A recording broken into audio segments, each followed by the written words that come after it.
subscribe to our channel, hit the bell icon, like, share, and comment on the video. Madanpur गांव में गिरधारी अपनी बीवी लता और पिता के साथ रहता था।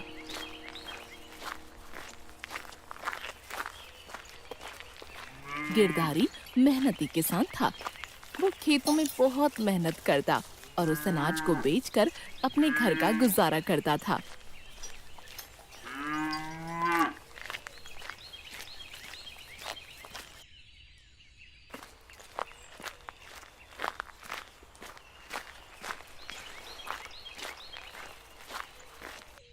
अरे लता, जरा एक गिलास पानी तो देना। अजी बस अभी लेकर आई। आज तो आपने घर आने में बहुत देर कर दी। हाँ, वो आज खेतों में बहुत ज्यादा काम था, इसलिए आने में देरी हो गई। बाबूजी कहाँ दिखाई नहीं दे रहे? जी वो आज बाबूजी की तबीयत कुछ ठीक नहीं थी, इसलिए वो जल्दी खाना खा के सो गए हैं। अच्छा ठीक है, तुम जरा मेरे लिए खाना लगा दो, मुझे बहुत तेज भूख लग रही है। ठीक है जी, आप जाकर अच्छे से हाथ मुंह धो लीजिए, मैं अभी आपके लिए खाना लगा देती हूँ। थोड़ी देर बाद गिरधारी और लता खाना खाते हैं और फिर सोने के लिए चले जाते हैं।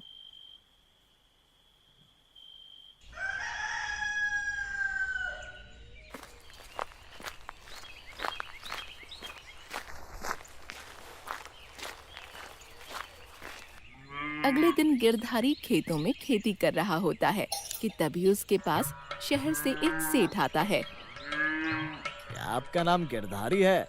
जी मालिक, मेरा ही नाम गिरधारी है, लेकिन आप कौन है? गिरधारी जी जरा सुनो, इधर आओ।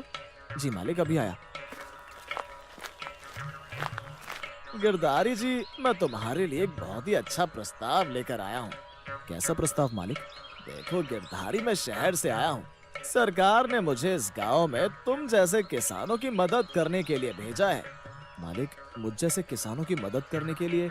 मैं कुछ समझा नहीं। देखो गिरधारी, सरकार ने तुम किसानों के लिए एक योजना बनाई है, जिसमें वो तुम लोगों से अनाज को दोगुने दामों में खरीदेंगे, जिससे तुम लोगों को बहुत मुनाफा होगा। और सरकार ने मुझे जैसे कई लोगों को ये जिम्मेदारी दी है कि हम लोग अलग अलग गांव में जाकर इस योजना के बारे में आप लोगों को बताएं। पर मालिक, मुझे इससे क्या फायदा होगा? फायदा, बहुत ज्यादा फायदा होगा। जो आप लोग अपना अनाज बेचते हो, हम लोग आपसे उसको 2 गुना ज्यादा दाम में आपसे अनाज खरीदेंगे। क्या 2 गुना ज्यादा दाम? हाँ भाई गिरधारी, 2 गुना। ठीक है मालिक, मैं अब से अपना सारा अनाज आपको ही बेचा करूंगा। ठीक है, मैं हर महीने आपसे अनाज ले जाया करूंगा और जो पैसे बनते हैं उसका 2 गुना पैसा आपको आकर दे दूंगा। मालिक, आपका बहुत बहुत शुक्रिया जो आप मेरी मदद कर रहे हैं। अरे भाई गिरधारी, शुक्रिया अदा करना है तो आप सरकार को करिए। ऐसा कहकर सेठ वहाँ से चला जाता है और ये बात सुनकर गिरधारी बहुत खुश हो जाता है। ये बात अभी जाकर लता और बाबूजी को बताता हूँ। ये बात सुनकर वो लोग बहुत खुश हो जाएंगे।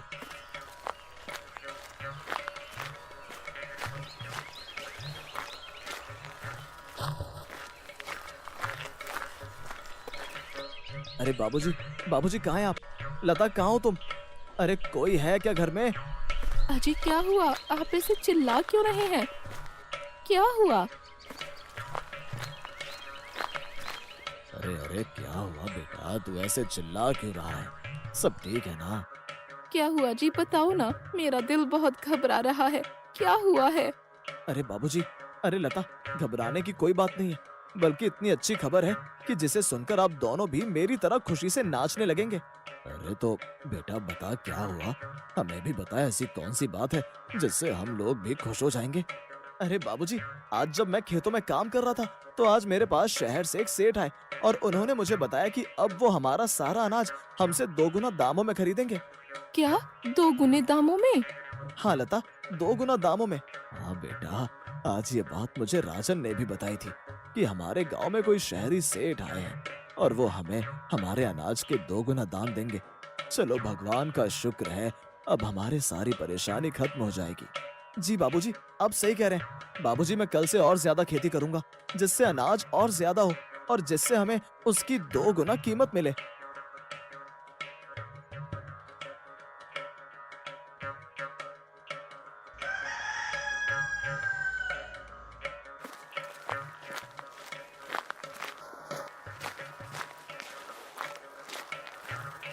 गिरधारी अगले दिन से ही खेतों में और ज्यादा मेहनत करने लगता है।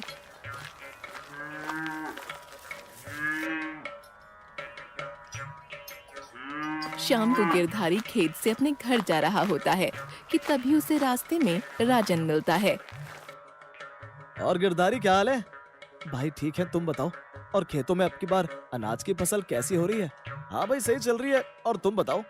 यार वैसे सरकार ने हमारे लिए ये बहुत अच्छा किया है कि वो हमें हमारे अनाजों का दाम दोगुना देंगे। हाँ यार, तू सही कह रहा है। हमारी जो भी परेशानी होगी अब वो खत्म हो जाएगी। चल अब घर चलते हैं, हमारे घर वाले हमारा इंतजार कर रहे होंगे।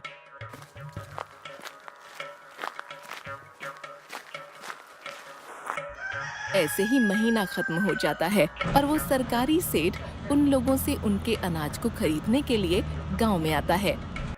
गांव के सारे किसान अपना अपना अनाज लेकर खड़े हो जाते हैं। चलो आप सब अपने अपने अनाज की बोरी गिनवा दो। मैं फिर आप सबको आपके अनाज के 2 गुने पैसे दे दूंगा। सभी किसान सरकारी सेठ के साथ आए आदमी को अपने अनाज की बोरियां गिनवाते हैं और वो सरकारी सेठ सब किसानों को उनके अनाज के 2 गुना दाम दे देता है। भाइयों, आप सभी को आपके अनाज के दाम सही मिले हैं ना? मालिक, आपका बहुत बहुत शुक्रिया।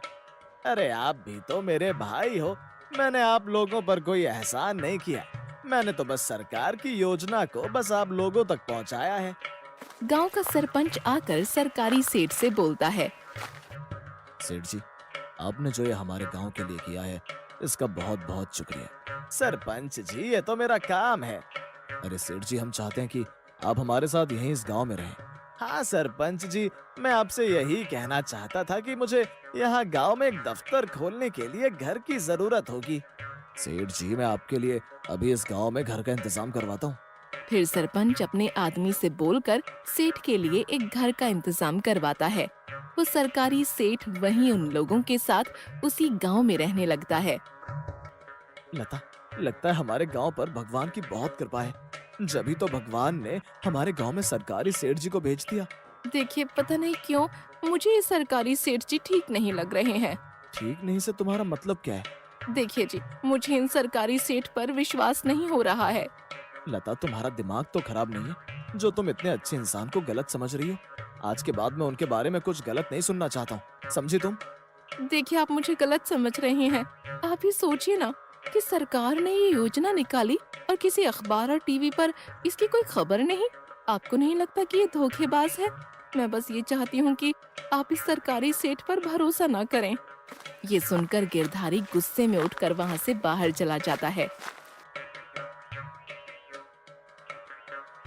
ऐसे ही एक महीना बीत जाता है और फिर गांव के सभी किसान उस सरकारी सेठ के दफ्तर के बाहर अपने अपने अनाज को लेकर पहुंच जाते हैं।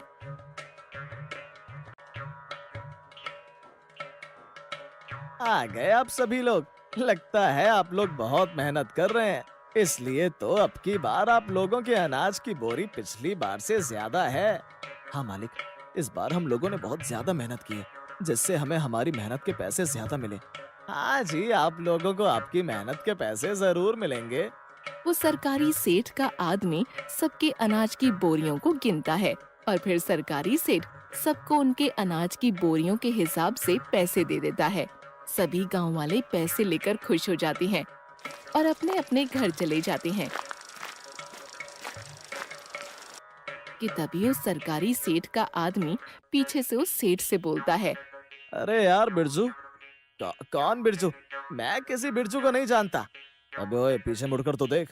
अबे यार, तूने तो मुझे डरा ही दिया। हाँ बोल, क्या हुआ है? और तुझसे कितनी बार बोला है कि मुझे बिरजू मत बोला कर। तुझे पता है ना कि इस नाम से पुलिस ने मेरे नाम पर वारंट निकाला हुआ है। अरे हाँ हाँ, मुझे पता है। मैं तो बस ये बोल रहा हूँ कि जो हमारे पास पैसे थे वो खत्म होने वाले हैं, और तू कब तक इन मूर्ख लोगों को अनाज के 2 गुने दाम देकर अपना नुकसान करवाएगा? तो बस अब देखता जा, जितना मेरा नुकसान हुआ है, देखियो मैं इन लोगों से उसका 10 गुना वसूल करूंगा। सरकारी सेठ कोई सरकार की तरफ से नहीं आया था। इसका नाम बिरजू है और ये एक बहुत बड़ा ठग है जो हर गांव में जाकर वहाँ के सीधे साधे किसानों को ठगता है। पिताजी, मैं सोच रहा हूँ कि इस बार ज्यादा खेती करने के लिए मैं सेठ धनीराम से कुछ उधार पैसे ले लूं। जब हमें अनाज का 2 गुना पैसा मिलेगा तब मैं धनीराम को उसके पैसे वापस दे दूंगा। देखिए, आप ज्यादा लालच मत कीजिए। हमें जितना मिल रहा है हम उसमें ही बहुत खुश हैं। और वैसे भी आपको पता है कि सेठ धनीराम बिना गिरवी रखे किसी को भी पैसे नहीं देता। और हमारे पास तो गिरवी रखने के लिए कुछ भी नहीं है जो हम धनीराम सेठ को देंगे। अरे मैं सोच रहा हूँ कि क्यों ना मैं धनीराम सेठ के पास अपने खेत गिरवी रख दूं। बेटा तू ऐसा मत कर, हमारे पास खेतों के अलावा और कुछ साधन नहीं है कमाने का। तू इतना लालच मत कर, जितना हमें मिल रहा है हमें उसी में खुश रहना चाहिए। पिताजी, जब भगवान हमें पैसे कमाने का मौका दे रहे हैं तो मैं इसे कैसे अपने हाथ से जाने दूं। आप भी सोचिए, जब हमें ज्यादा पैसे मिलेंगे तो हम अपने इस घर की मरम्मत करवा लेंगे और फिर लता, तुम भी घर के खर्चे अच्छे से पूरे कर सकोगी। देखिए, मैं अब भी कह रही हूँ कि मुझे ये सरकारी सेठ कुछ ठीक नहीं लग रहा है। कहीं आप उसके दिए हुए लालच के चक्कर में कोई बड़ी मुसीबत मोल मत ले लेना, जिसका खामियाजा हम सभी को भुगतना पड़े। बेटा बहू सही कह रही है, तू इतना लालच मत कर। मैं जो कर रहा हूँ मुझे करने दो। जब मेरे पास बहुत सारे पैसे आ जाएंगे तभी तुम लोगों को उन सरकारी सेठ पर विश्वास होगा। ऐसा बोलकर गिरधारी गुस्से में उठकर वहाँ से चला जाता है।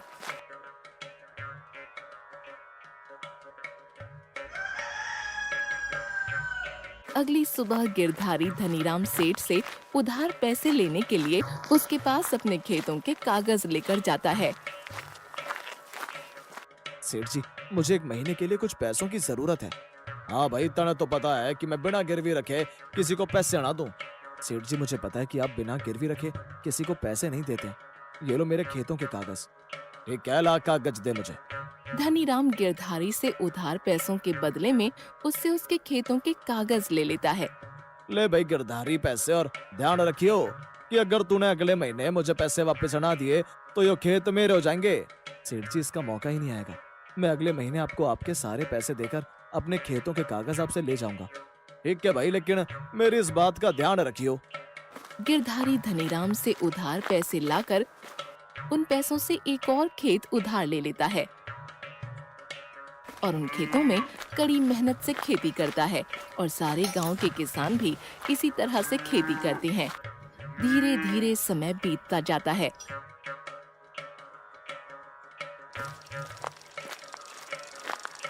और सारे किसान अपने अपने अनाज की बोरियों को लेकर उस सरकारी सेठ के दफ्तर के आगे आकर खड़े हो जाते हैं।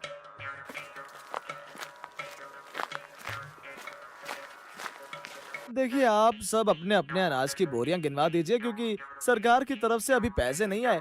जैसे कल पैसे आएंगे मैं आप सभी को दे दूंगा।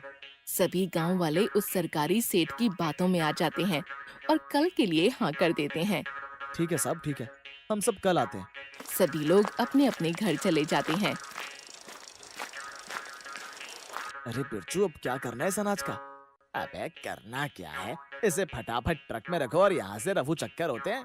सेठ के आदमी सारी बोरियां ट्रक में रखकर गांव से चले जाते हैं।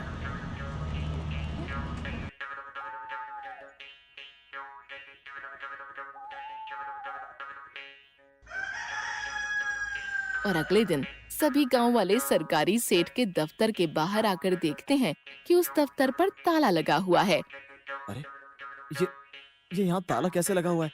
ये सरकारी सेठ और उनके वो आदमी कहाँ गए?